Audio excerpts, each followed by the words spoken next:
Welcome back to another edition of the Night Report podcast. I'm your host, Mike Broadbent. Joining me once again is my co-host, Richie O'Leary. Got a pretty packed pod for you guys today. Scrimmage number 2 is in the books for Rutgers football. We'll go over what was said after that and anything that Richie's allowed to talk about. Dylan Harper had himself a day last night. He won the Jordan Brand Classic game MVP in the final game, I believe, of his high school career.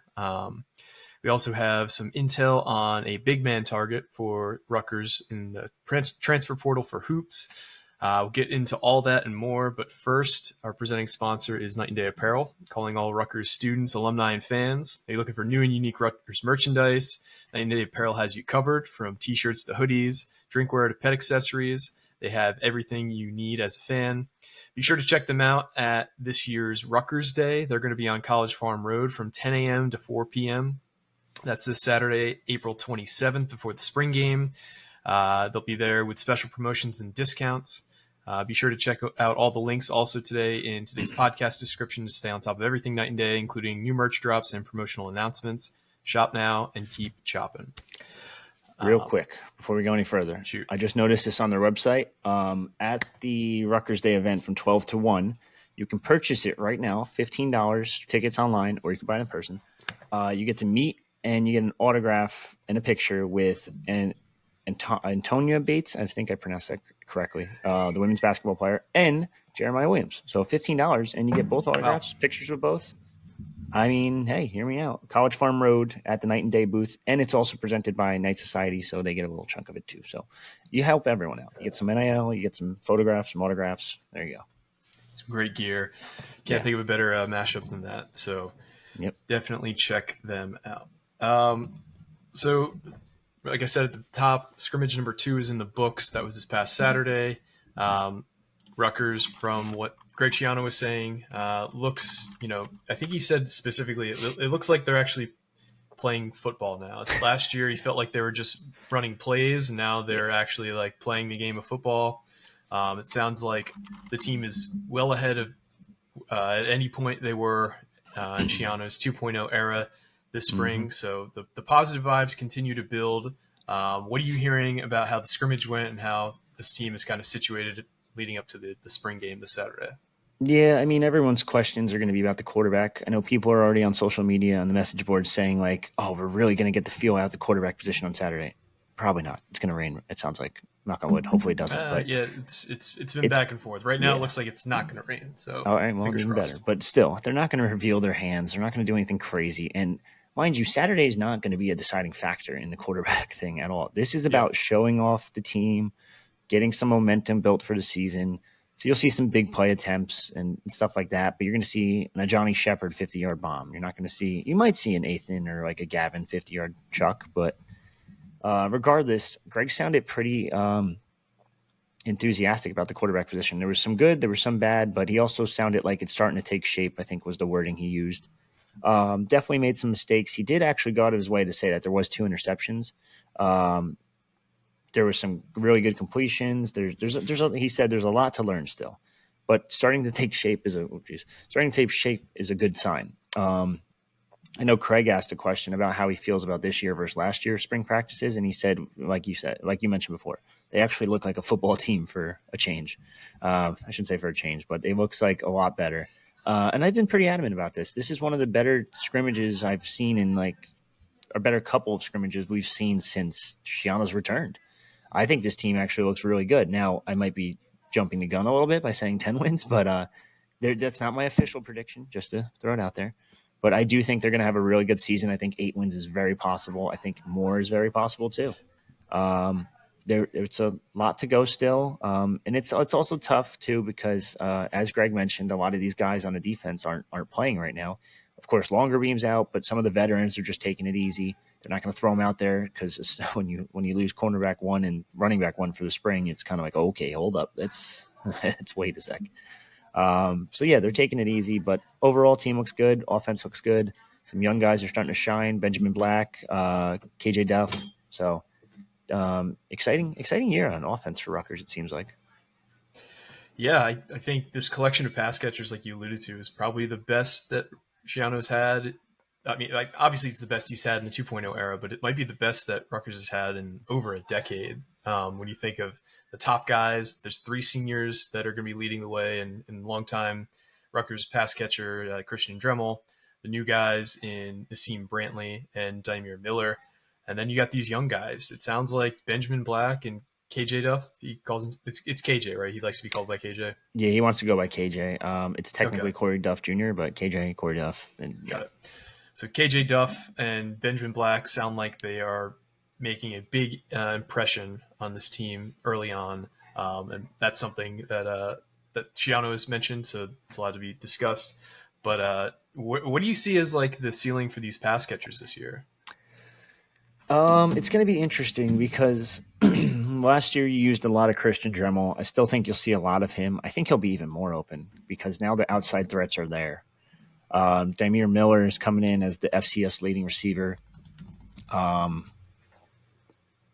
like I know it's not going to have. He's not going to replicate those numbers, but I still think he could have like a 700-800 yard, if not more, season. Like I think the quarterbacks are going to help a lot. There's good competition, whether it be Gavin or Ethan. We've seen Gavin look better than we've seen him last year. I think I can say that. I think that's a fact. Ethan is a very good quarterback in his own right too. So we'll see what happens there. Competition brings out the best in everyone. But I think between Miller, between Brantley, between the 2 freshmen that are Corey Duff's huge. Benjamin Black's the complete opposite. He's a speedster. I think and they can play anywhere. It's not like you just have to slot them like, well, I mean, obviously Corey Duff's huge. You can't really slot him on the inside, but I think Benjamin Black can go just about anywhere. He's just a freaky weapon, and he's going to play some snaps this year. And you just return a lot of guys too. So there's depth. There's some pieces that are not so good. There's some pieces that I think could be really good. I think this wide receiver room, like you said, probably the best they've had since Schiano's return, definitely. Maybe the flood era, because I don't think Ash had any really good. I know he had Melton. Don't get me wrong, but he really didn't have a good wide receiver group. It was just Melton at the one point. Yeah, I don't think there is anyone. I think about it. So to me, it kind of goes back to, and I don't know if this was an overlap or not, but I'm pretty sure that there was at least one year where Brandon Coleman and Leonte Carew overlapped. I think that was the 2013 season. Yeah, so it's probably the best since year. then. Yeah. Right? Yep. Yeah, that big game. Yep. So that was the year they had. So they overlapped for 2 years, 2012 and 13. So it's probably the best since then. And I mean, if you run down the pass catchers on that 2013 team, you had Brandon Coleman, Leonte Carew, Tyler Croft, Ruhan Peel, Carlton Agudosi, Andre Patton, like Janarion Grant, like most of these guys, Michael Burton, True. There was a lot of NFL talent on that team. Michael Burton's still in the NFL. Brandon Coleman played like 4 or 5 years. Tyler Croft's still in the NFL. Karan Pratt, too, I forgot about. He had a sniff in the league. Mm-hmm. Andre Patton had a year or 2 in the league. Janarion Grant, he had a year in the league, and then he's been in the CFL Superstar. Ever since. Yeah. So a lot of high end talent in that. And obviously, Leonte Carew got drafted. He played 4 or 5 years in the league. So definitely probably the best since like 13. Yeah, for sure. I think this wide receiver room is going to be a pretty solid one. So we'll wait and see. Was there anything else Schiano said after the game that you want to hit on before we move on to some hoops talk? Not really. It's just more so just getting ready for spring game next week. Yep. Hopefully, like I said, I hope it doesn't rain. Knock on wood. Yeah, but it could be a nice day. It's starting to look like it's going to be in the mid 60s, I think, last I checked. So hopefully everyone goes out, shows out, show up early and often. I think the Knights of the Raritan have a tailgate. I think there's going to be a million tailgates, so it doesn't really matter. But go check out what they're doing. The boardwalk will be open, so that's always a cool thing. No nice. roller coaster yet, but it is coming supposedly. They're going to try to make it work sometime. Check out the new tents too, the new Revel tents. If I don't know how that's going to work, is it rented out to someone? Can you just go check it out and be like, oh wow, this is cool seating. I should get this for the season. That's right. Yep. Yeah, the temporary tents. Who I think NJ.com posted yesterday, but we had first. I'm just saying with Pat Hobbs' interview. So I want to see what those look like. I'm very intrigued. There's also a new scoreboard on the north end zone. I think that's the north end zone. or new like little jumbotron, new wording, Yep. SHI Stadium everywhere. But other than that, I think it's going to be a pretty good day, though. Wait and see what the offense can do. Yep, gonna be a great day. It's gonna be fun to actually see these guys put on some pads, play an actual, somewhat kind of close to a football game. Sort of. But it'll just be fun to kind of get back on campus and tailgate a bit. I think KTR is having a bit of a tailgate as well, or is that still happening? KTR might, not TKR. Not TKR. I'm probably TKR. I'm gonna bounce around to a bunch of people. I tried to make it work, but it's a lot of work to set up a whole tailgating party and all that and get people together. Yeah, no, maybe not. Maybe next year. Maybe during the season. Maybe. Just saying. Working on lots of maybes. We'll see how things go. Let's transition to some hoops talk. So last night was the Jordan Brand Classic, where Dylan Harper won the game MVP. Ace Bailey was also invited to the game, but he couldn't make it because McEachern's prom was this weekend, so that is why he wasn't there. And given that he's played in basically everything else, it's not him ducking it. It's just he chose going to prom over playing in another All-Star game, which I don't blame him. You only get one prom. Yep. Yeah. But Dylan Harper, man, he looked like by far the best player on the court last night. Especially late in the game, it was just Dylan, taking the team on his back. There was a series where he had 3 straight possessions for the, I forget the name of his squad. It was either Flight or whatever. Yeah, his squad. He hit 3 straight dagger threes where he just took the ball up the court, spotted up, hit a 3. He hit the game winner. They do these funny scoring mechanisms in these games where it's like the first to get to a certain number. So he hit the game winning shot. After he hit that shot, he was doing the I'm number one. And given the kind of resume he's put together this year, it's hard to argue against him being the number 1 player in the country. And let me make the case. So this past summer, the USA was in the U19 World Cup. He led the team in scoring. And this was playing alongside guys who were sophomores in college. He won the state title for Bosco this year. He led the team to a state title. He was the best player on that team, and they were the number 1 ranked team in the state. He won Gatorade NJ Player of the Year, consensus top 3 player across basically every recruiting service you could find. He won the Max Preps National Player of the Year. He was the McDonald's All-American MVP. He was the Jordan Brand Classic MVP. What else does this guy need to do? He scored the 3rd most points ever in Jordan Brand Classic history, only behind LeBron James's 2003 performance and, one of the strangest bits of trivia ever. Emmett Williams in 2018 scored 44 points in the Jordan Brand Classic. Don't know who that guy is. We looked him up and he didn't even get drafted. He never played an NBA game. He was a former 5-star who went to LSU. But that resume, man, that is tough to go. That's like up there against basically any resume I can think of in recent memory. And then you have all these national guys who are like, Dylan Harper's going to be a problem. Like, wow, I didn't realize he was this good. Like, guy was the number 1 player in the country for a long stretch this past year. Yeah. And, he hasn't dropped. He's been, between 1 and 3. That's about as far as he's oscillated in terms of rankings. So all these people who are like shocked by how good he is, like, have you had your head in the fucking sand? Like, this guy is a stud. And I think he is probably going to be the best freshman guard in the country next year, just because you could just tell he plays with so much control. He's not rattled by moments. It seems like he elevates his game in these late game situations. So I am just really excited to see him play. There was a lot of very jealous fans that I saw last night on Twitter and on Trilly's Discord talking about Rutgers getting Dylan Harper. What did you notice about his game during the Jordan Brand Classic that really impressed you? He's just such a smart player. But I would say, other than that, the fact that he was hitting threes, like that was supposed to be his biggest knock, is that he's a good 3-point shooter. He's average at best. He struggled at times from deep, and then all of a sudden, like, this man just started nailing 3 after 3 after 3, and I'm like, whoa, wait, what the fuck? This guy's like, he's hitting. If he can hit those, then it's just like, that's where you have the argument for that consensus, like, number 1 player. Now, it is based a little bit on future potential too, and he doesn't have the athleticism. But he is athletic. Don't get me wrong. I don't think he has the athleticism that like an Ace Bailey has or like a Cooper Flag has, and that's probably the biggest thing holding him back from taking that number one spot. But he has dominated all these big events against the top level competition, and they say it like when the lights turn on, the stars start to shine, and there you go, there's your star.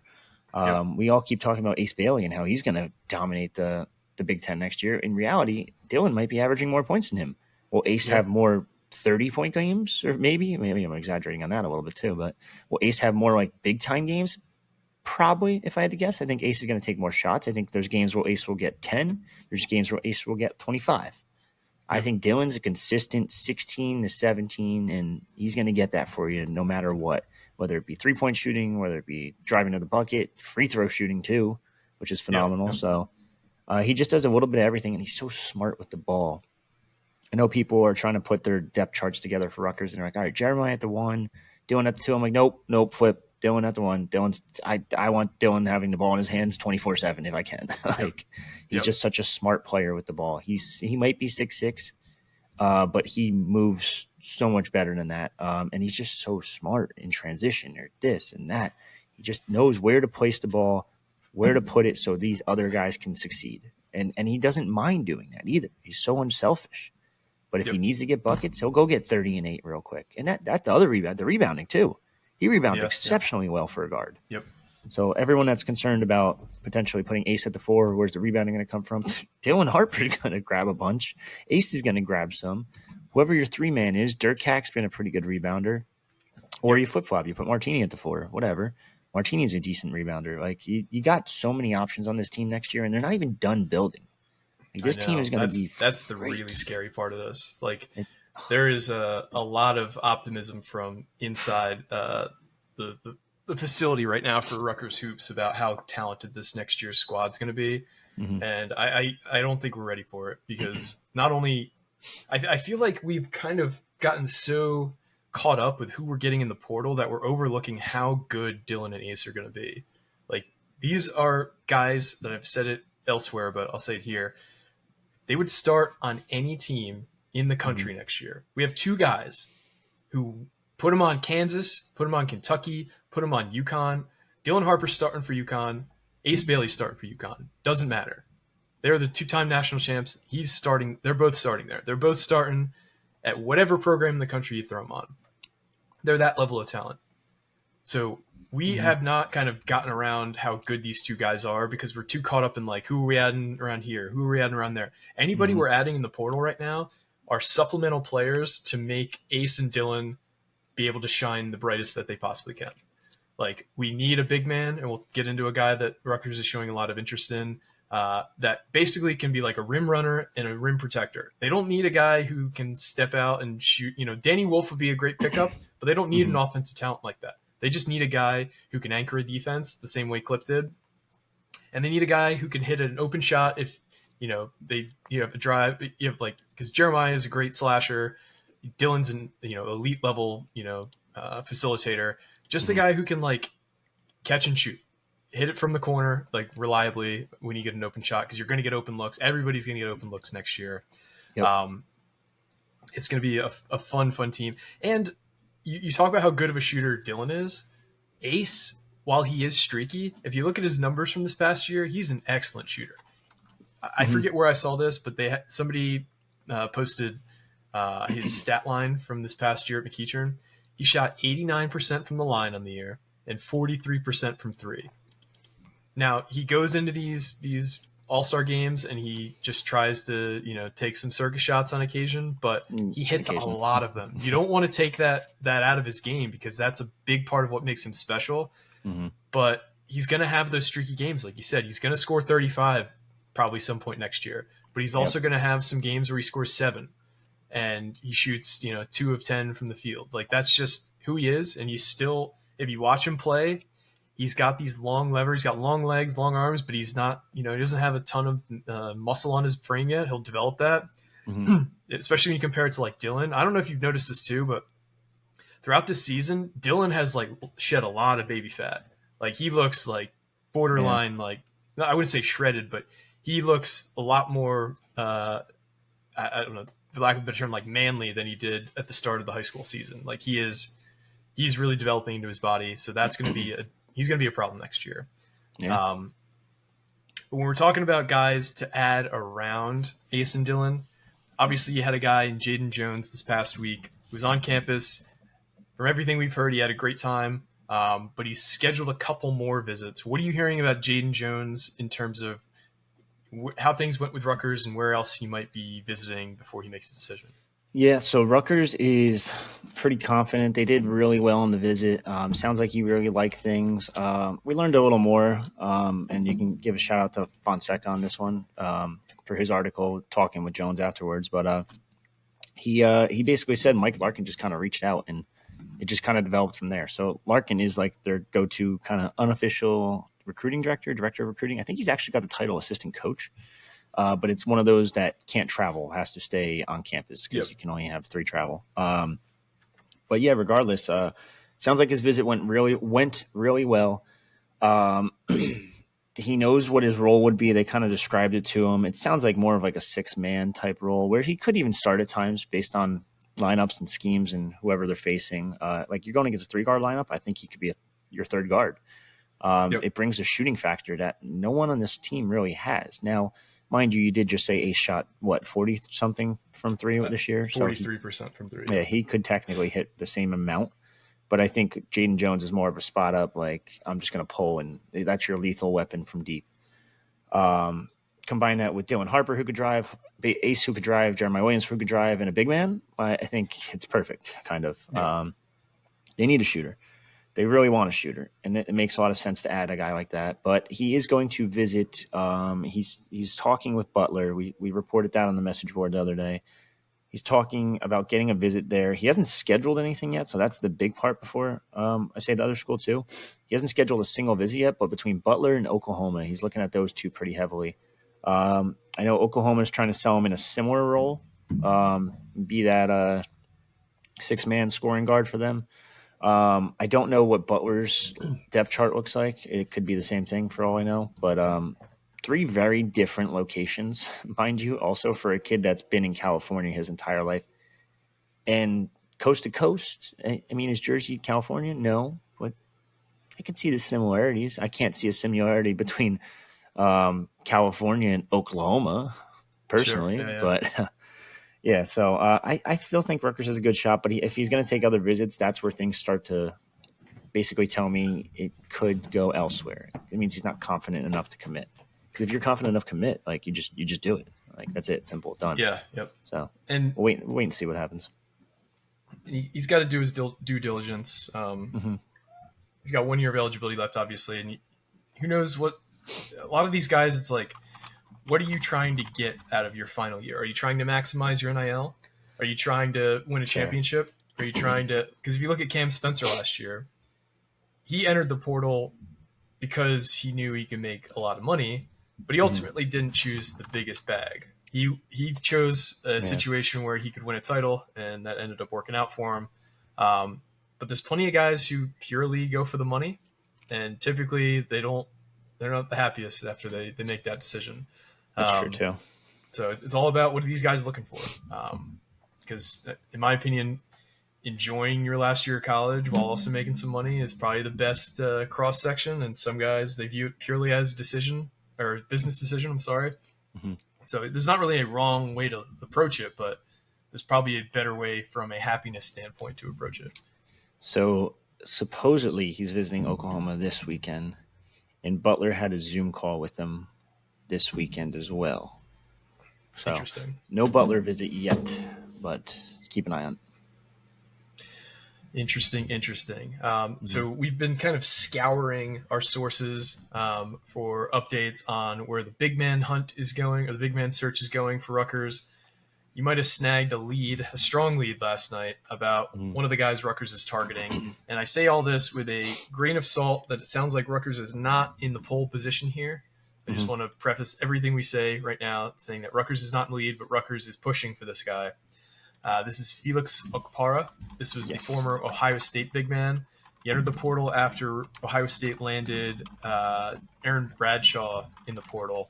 It was kind of like I guess I'm not going to be the starting center. Like a lot of these teams are trying to do this like twin tower approach to getting big men. You saw what you saw the success UConn had it with 2 years ago. This year now too. every team's trying to do it. That's true. They had that this year as well.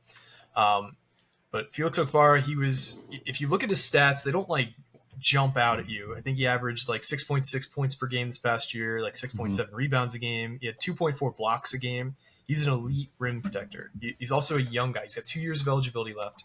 He's originally from Nigeria, so Rutgers may have some kind of connection there if they're able to get him on campus. Between Cliff's still working out at the APC, from what I hear. Obviously, Emmanuel Ogbol is from Nigeria originally, but this is a guy who played his high school ball in Chattanooga, and then he spent his last year at Link Academy in Missouri. What is the connection between Rutgers and Okpara here, though? So, like you just said, he played his high school ball in Chattanooga, Tennessee. Natives Jamichael Davis and Ace Bailey, both from there. Played at McEachern, a little different, but his family, Okpara's family, is close with Ace Bailey's guardian. Ace Bailey's guardian currently coaches his younger brother, Kennedy Okpara, 2025 kid. So, from what I know, from the people I was talking to, Rutgers is pushing him. And it's not just Rutgers pushing him, it's Bailey's guardians kind of pushing him a little bit too. Now, he's not going to tell him straight up, go to Rutgers. Like, obviously, he's going to do this the right way because they are close with the family. But they're definitely going to throw Rutgers in his ear a little bit more, as much as they can, until he decides. So maybe you get Okpara on campus before he makes a decision. There's nothing set in stone that he's making a decision like ASAP, but Tennessee is the leader here because his family or his guardians. I'm not sure what the whole relationship is because he's a Nigerian native. It could be like a Cliff type situation where he's living with a guardian in the States. But they are close to Tennessee, and I think if you say correctly, or someone said Tennessee alumni. Someone said it. Yeah, so his guardians are Tennessee alums. Obviously, he spent a lot of time in Tennessee. It sounds like Tennessee is in the lead here. But, I mean, we've seen plenty of situations with portal guys that as they enter, they have a favorite, and they don't end up at the favorite. Cliff is a great one to point out. All the Rutgers guys last year. Here's why I am high on this. So I've referenced Evan Maya a bunch on here, and Evan Maya, for those who don't know, is basically the closest equivalent to like a PFF for hoops. Basically, they take all of these advanced analytics and they kind of give people like a rating based on those analytics, and then they project how those players will play next year as well. So obviously, Okpara, his stats don't wow you. But if you look a little deeper, as the season went on, he really started to come into his own. So in terms of just the rankings Evan Maya has up right now, so they have currently 1,711 guys in the transfer portal, according to them. And this includes guys who've committed already. So these are guys who just have entered the portal. According to their rankings, out of 1,711, Okpara is the 28th ranked player. Now, here's who he's ahead of, some notable players. He's ahead of DJ Wagner, who's 29th. He's ahead of Andrew Carr, another Rutgers target, who's 30th. He's ahead of Cliff Omori, who's 35th. He's ahead of Aaron Bradshaw, who's 42nd. He's ahead of Ruben Chinyelu, who's 63rd. He's ahead of Terrace Reed, who just committed to UConn, who's 97th. He's ahead of Danny Wolf, who just committed to Michigan, who's 102nd. So this is a guy who's very highly regarded in terms of the advanced analytics. If you look at how he did after Chris Holtman got fired, his numbers really started to bloom.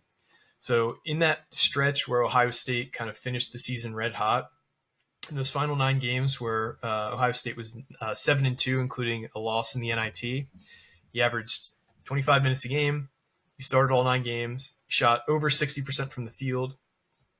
He's not a great free throw shooter, so I'm just going to put that out there.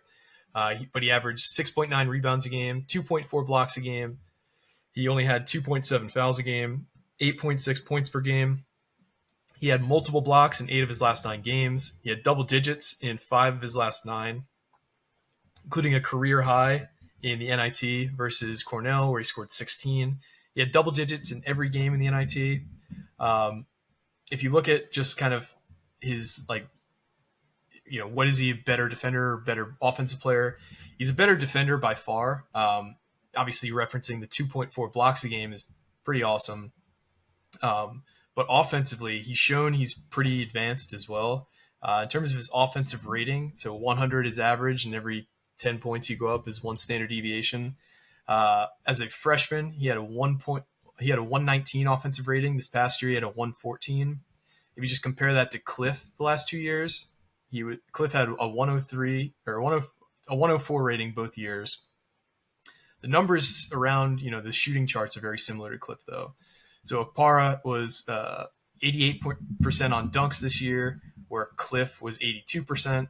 At the rim, he shot the majority of his shots. So Okpara was 81 for 116 around the rim, so that's a 69.8%.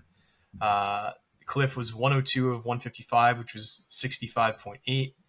From the mid-range, Okpara was not great. He was 18 for 47, so 38%. And Cliff was 27 for 94, which was 28%. And he was 0 of 6 for 3, so he doesn't take a ton of threes, whereas Cliff is 1 of 5 from 3. Very similar numbers, but a little bit better offensively than Cliff. He's a little bit worse defensively. So this is the kind of guy who he also has 2 years of eligibility remaining. So if you can land him, he could potentially anchor your defense for 2 more years. All that to say, it sounds like Rutgers is not even in a distant second. It seems like everybody is behind Tennessee right now. So we'll have to see how things go on the Tennessee front. But this is a guy that Rutgers is showing interest in and would be a fantastic pickup. We'll see if it happens. But that's kind of the rundown I have on Okpara. Yeah, no, that's all. I like him. I think if you can get him, great. But end of the day, it's going to be a tough one. We'll wait and see what happens. Maybe the Guardian can convince him kind of and be like, hey, just take a visit. Just check it out. That's all you need to do. I'm not saying you have to commit. I'm not saying you have to do anything. Just see what you can do. Take a visit. Go from there. That's pretty much it. Yeah, we will have more for you on that situation, and we'll try and get an update on Andrew Carr this week as well. I know that he was discussed as favoring Villanova. The longer that doesn't happen, the better in terms of it ending up there. So we'll see how things go. The last thing I have on the docket is tomorrow night. We will be recording a live show with Jon Newman, the president of Knights of the Raritan. Basically, you could sign up now and be in the wait list to join. Anybody can join. It's going to be a YouTube stream. But the idea is you ask whatever questions you want regarding the Scarlet ticket, regarding NIL. I think he just wants to have the opportunity to kind of answer any questions, clear up any misconceptions, really just give you guys any answers you might have regarding anything related to NIL or the Scarlet ticket. That'll be at 8 p.m. tomorrow night for a live show. We'll have the recording as a podcast as well following it. So if you can't make it live, you can listen to it Wednesday morning in your podcast feed. So definitely want as many people into that as possible. We really appreciate Jon for offering to do that as well. What else do you have on the docket here before we head out? I have a couple things. So going in regards to that, we have a message board forum. If you want to submit questions early, I will put the link down below in the YouTube description. We'll probably put it in the Spotify, Apple, whatever description too. Number 2, Rutgers canceled their series with Kansas State in a couple years. That was this past week. That was interesting. Yeah, whatever. I mean, I think that was actually scheduled like before Greg returned. I think that was right. Yeah. So intrigued to see kind of how they replace that. I know these things are kind of boring because they're 2023, 2030, 2031. So like who cares? Yes, it was October 2016 when it was announced. In the midst of Chris Ash's first season. Whatever. I think you do need to find some kind of upgrade though. I mean, they have Boston College coming up, UMass, Ohio, Akron this year, and Akron in the future. But I know people don't want to schedule other Power Fives, or Power Fours. I want to see another Power Four. Everyone wants to see another Power Four. It just draws ratings, whether it be a local guy or not. I don't care. But you have Boston College on the schedule. It's not going to be Syracuse because it's Fran Brown, so I highly doubt that happens. Yeah. And too many recruiting battles there. But go get Delaware. I mean, it's not Power Five, but go get that as like that borderline one. Go get a Power Five. They're also going to be moving FBS up now. shortly. Yeah. Yeah. Yeah, so I would go get them on a future schedule, maybe even next year, because you have 2 openings next year. I don't know. I don't know who else you can get, really. Pittsburgh, but you kind of compete against them recruiting-wise, too, so maybe not. I don't know. It's going to be intriguing to see where they kind of expand that schedule in the future. But Brandon Knight signed an extension. Pretty big news there. Kept him on board, although no buyout if he gets a D1 head coaching job. No buyout if he gets an NBA assistant job, which I thought was really intriguing because that wasn't in there before. Interesting.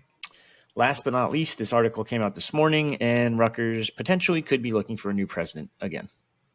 Really? Jonathan Holloway is on the short list of people, and it's been a quote-unquote open secret for months now that he has a desire to leave Rutgers to become the new president of Yale.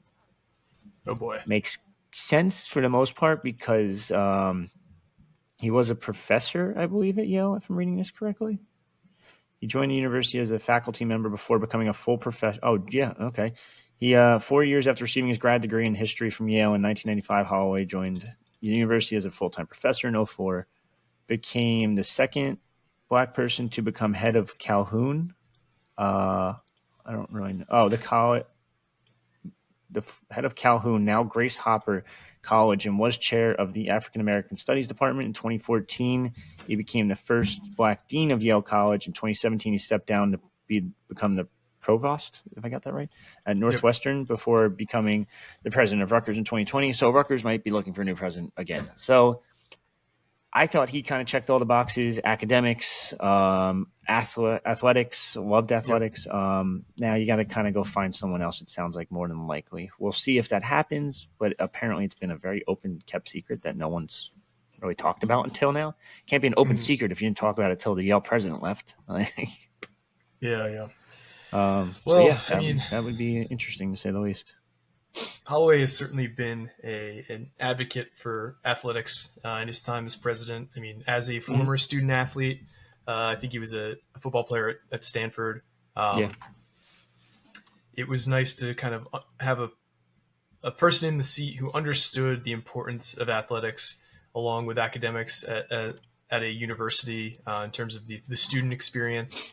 I hope that in the future, if the president's seat becomes available, that they take a similar approach in terms of candidates who think athletics have value in the institution, where certain people who previously were the president of Rutgers maybe didn't believe that. Robert Barchi. So I just hope that if this does end up happening, that Rutgers has that is a prerequisite for its next president, somebody who understands the value of Rutgers athletics and how important that is to not only the student experience but also in terms of recruiting for the school. You look at every big athletic season, you see a big bump afterwards in terms of applications. So not only are you have, it's basically free marketing anytime you're on TV for Rutgers, but it's also a way to increase the quality of student across the board. So yeah, that's I didn't realize that that article came out. I just saw it like a minute ago. That's why I figured we have to bring it up, right? Potential names in the previous list were Christopher Malloy, the former chancellor, who I think runs the pharmacy department now, or pharmacy school. The chancellor of Rutgers Camden, chancellor of Rutgers Newark, University of Minnesota provost. Why don't you just keep stealing Minnesota's guys? It's been working out pretty well, right? Like, just keep doing it. Or in this case, girl, sorry. But she has a Harvard degree. Jonathan Holloway was on that list, of course. I don't know. I don't really know where you go with this one. I do think I would like someone that has some kind of background in athletics, whether it be the college level. I would prefer, but I mean, it doesn't really matter to me. I don't think it really plays a major factor, but you need someone that understands athletics, understands New Jersey, in my opinion, too. We've seen what happens when you hire someone to run a program, maybe not a university, a little different, but someone that runs a program in the state of New Jersey that doesn't know what the hell they're doing. And it's like all hell breaks loose. And then your leading receiver's a tight end, and then you go for -1 in passing yards. But that's besides the point. Richie's PTSD is showing now. Sorry. It's just like, you ever see that meme? It's just like that meme with like war flashbacks. It's like, oh my God, again. Yep. Ugh, I do. I'm done. All right. So thanks for listening, everybody. Just a reminder again, join us tomorrow night with Jon Newman for that live show. But we really do thank everybody for liking, subscribing, recommending us to a friend. We are this close to hitting 4,000 subscribers on YouTube. The sooner you do that, the sooner we can get that giveaway given out. So if you haven't already, subscribe to us on YouTube. 3.99. 3.99. So we are at the goal line here. It is his first and goal from the half-yard line to get us past 4,000. But thanks for listening once again. This has been another edition of the Net Report Podcast. Signing off.